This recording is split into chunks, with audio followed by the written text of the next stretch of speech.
Welcome to another episode of the Saturday Sports Shift. After a week away, we are finally back, and it is post-special event day. The special event, the NASCAR iRacing FedEx Special Events Greg Biffle Tribute Race at Texas here for 2026. Early in the year was last night at Texas Motor Speedway. 200 laps of action with the Gen 4 car. It was a pretty big race of attrition, so that was insane that we had last night. So in this episode of the podcast, it'll be a little bit shorter. We don't unfortunately have our co-host Barty Webster here once again. He's doing fat activities, so he will not be here tonight.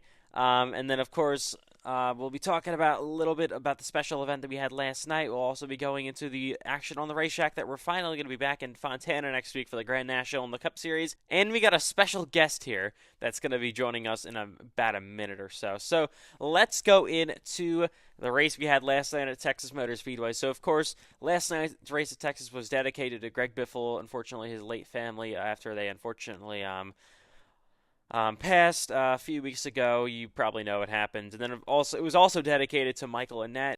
And then it also was dedicated to Dennis Hamlin, Denny Hamlin's father. And then, of course, it was dedicated to another ARCA driver that unfortunately we just lost over the past month. So it's been a very brutal month, unfortunately, in the NASCAR community. But we honored and remembered everybody last night. It was a pretty fun time. We had Dylan Banks join the booth for a little bit last night. 200 laps of Texas. So many long green flag runs. There weren't a ton of cars, to be honest. Probably a little bit less than we were expecting.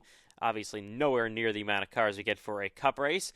But yeah, so Bryce Benton ended up going to victory lane last night. What a win that was. Beat Aiden Donahue. It was a pretty fun finish. It was a few miles race at the end. Bryce was trying to coast and save. He was able to save enough and hold on for the race win. We had some big wrecks in that race as well. Some pretty intense moments. And overall, 200 laps of Texas. It was a pretty fun ordeal last night. So we're going to bring in a driver that did Texas last night, of course, the special event.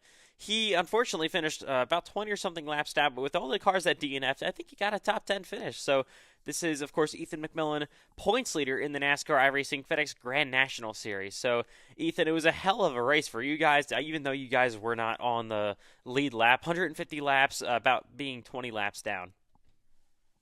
Well, I would say the race overall was pretty good.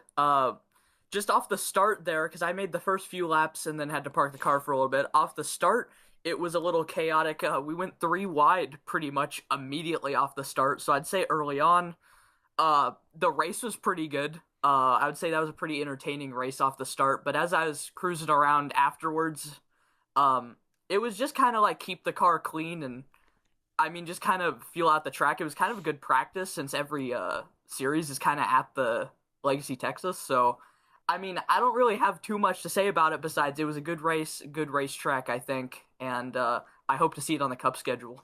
Yeah, of course, Texas isn't at all involved in the Cup Series or Grand National Series schedules this season for the first time in 2 years. So this could be a good candidate for coming back, and especially with being Legacy Texas this time, the first time we've ever done that in the league. Definitely a lot better than I think what New Texas would have brought. Of course, we had a lot of fuel mileage racing there at the end. Like I said, we had a lot of tire saving, a lot of green flag pit stops, during that 110 lap green flag run. So of course, the normal Cup races at mile and a half are 134 laps. This was 200, which is the same length as the Charlotte 600. So this was a long, brutal, grueling race. No halfway break either. So we had it probably the longest run you're going to see ever in the league. 110 laps straight at a mile and a half racetrack. So it was definitely pretty intense. I mean, Ethan McMillan, I don't know if this happened to you, but Aiden Donahue was complaining about his arm soreness at the end of that one. Oh, definitely. You were driving right on the razor's edge pretty much on the long runs because the way that the rubber was wearing in. If you got out of line, you were just heading straight for the wall.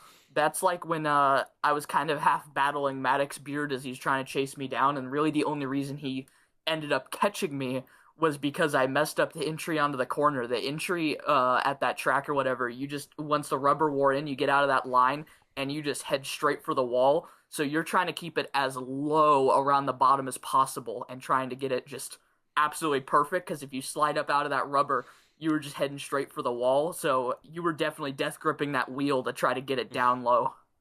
I mean, yeah, it took a lot of focus and concentration, obviously, last night to keep her car clean all day long for those 200 laps. You're going to see the same thing in the Charlotte 600 this season. That's the thing that we loved about the Coke 600. It's such a long, grueling event. There's so much strategy going on. You got to keep your car clean all day. And even in this race, you did have one reset. I know a lot of drivers didn't use that reset because there weren't really too many accidents. Only three cautions last night in the 200 lap race. But in the actual Charlotte 600, you got no resets whatsoever, and the field size is going to be a lot bigger. I mean, the field size we had last night was the smaller than a duel at Daytona that we had this season. So that can just kind of put it in perspective of how it really was last night at Texas. So Ethan, of course, you've raced in the league since the season one Daytona 500. You've been here forever, one of the most veteran drivers in the league. How different is it? I mean, you were in the league back in season one when there was basically no one. It was more like what we saw last night, and then what we saw so far this season in the Cup Series with over 35 cars. Well, it's a totally different racing experience. I feel like early on there was a lot more green flag runs. I mean, I would say I wasn't as good. I don't know if I'm particularly that good, but I feel like I wasn't that good back then or whatever with the fuel strategy and everything. But I feel like I got used to a lot of fuel strategy and a lot less cautions at the very beginning. Now with the full fields, it's a lot more of a survival race. I feel like there's a lot more chaos to it. And usually survival is what you go for in the 600 anyway, but I feel like it's a lot with the other cars. I think it was season 3.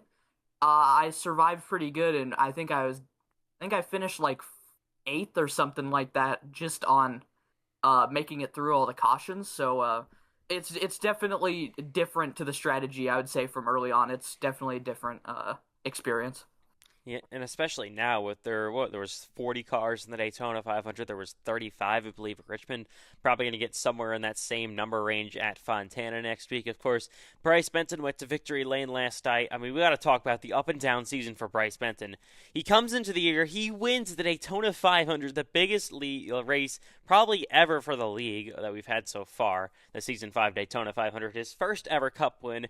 It cannot get bigger than that unless it's a Cup Series championship. That's the biggest you can get outside of the Cup Series title for a win. And then, of course, next week in Richmond has a terrible race and gets himself suspended for Fontana, of course, coming up next week. But then in the middle of all that, he wins the special event at Texas. I mean, you really can't get much more of an up and down roller coaster for Bryce Benton. So speaking of Fontana, of course, that comes up next week for the Grand National Series on Wednesday. The Cup Series, of course, on Thursday. On Tuesday, I believe we have an iCar event. That is at Kern County Speedway, which Grand National goes to later this season, much later in the year, towards the end of the season. So, of course, it's only going to be race 3 for both Cup and Grand National after their 2-week break that we unfortunately had to take for Christmas and New Year's. But we are back, and, of course, Fontana is always a fan favorite on Wednesday and Thursday. Going to be night races yet again under the lights in Fontana for the 5th straight season for both series. Well, actually, technically 4th for Grand National because we've only ever run 3 other Grand National races there. Cup has been there now 5 years, and we are ready for the first ever time for the Cup Series with the Gen 4 car at Auto Club Speedway. So, Ethan McMillan, of course, you are leading the Grand National Series points at Fontana. I mean, you've honestly, I don't think you've ever been in the situation in the league where you're leading the points coming into a race like this. So, like, how much more different is it when you're leading the points? You obviously in this situation now, and then unfortunately, you've been in some situations where you're outside even the top 30 in the standings. Well, I would say it's mostly just I try to be a very consistent driver, and that's kind of the strategy I'm going for. That's kind of just always been my driving style, though. I'm not someone who tries to get too aggressive, so far it's worked out in Richmond. I actually had quite a lot of pace in Richmond, I feel like. It's just we had so many cautions, I couldn't make my way around anyone. Every time it went green for a few laps, I made a few passes in Richmond. So I feel like I got some pace in the Xfinity car, especially when it's a day race and it's a bit more loose. But I know Fontana's going to be a night race, and it's a track I really like. So basically, with this, I think I can run up front. It's going to be a little bit different because the cars are very grippy at nighttime. So I feel like we're going to see a lot of four wide and that kind of stuff going on. But I think me and my teammate Cole Clausen, I think we can keep our points lead pretty far into it because Fontana has always been a very good track for us. just in general. And yeah, pretty much, I think it's gonna be pretty good actually. Of course, Evan Racing, you're obviously Ethan McMillan and Cole Clausen's team currently sits second in the standings behind Fat and Friends United, who somehow, some way, is still leading the team point standings, which I don't really know how that's possible, but it's reality. Grand National is very, very strange so far this season. And then, of course, we have a big driver change we talked about last week with Trenton Wilkin and Jacob Malone switching. Grand National Cup, we talked about that more last week. We'll talk about it more in Fontana as well. And of course, with Fontana, the Cup Series, we got a lot of strong contenders for the Cup race there, but a lot of drivers suspended as well, most notably after Richmond, Bryce Benton and Connor Asbell. Of course, Connor will not be able to defend his race win in Fontana for the Cup Series in that thrilling four-wide finish we had last season. He'll actually be in the booth with me, even though he's suspended. Bryce will be in the Grand National Series race, but obviously will not be able to do the Cup Series race and continues his roller coaster season. He definitely wants to get that more on track if he wants to have a shot at the title. And then Aiden Donahue won at Fontana at season number 3. He has no wins this season so far in any sort of capacity in the league, any sort of series, but he currently sits top of the point standings and looks to have a good race. Looking at the Cup Series point standings, you got, of course, Donahue leading them. Benton is going to fall back a lot. I think he could realistically fall back 5-6 spots maybe if a lot of other drivers behind him have a decent day. And that could be even more. I mean, he has the opportunity to lose maybe 30, 25 points, I think, realistically. That could possibly even maybe put him out of the chase contention. So you never know what could happen there.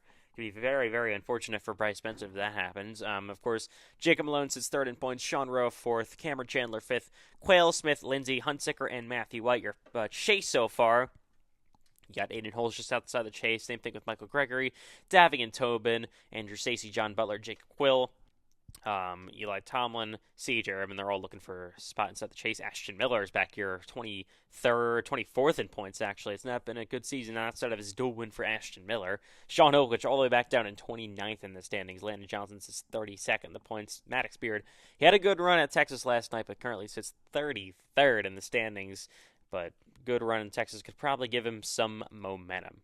So, of course, this episode is going to be a lot shorter than usual. We don't have a lot to talk about. We're not debriefing a whole race week, and we already previewed Fontana a lot already.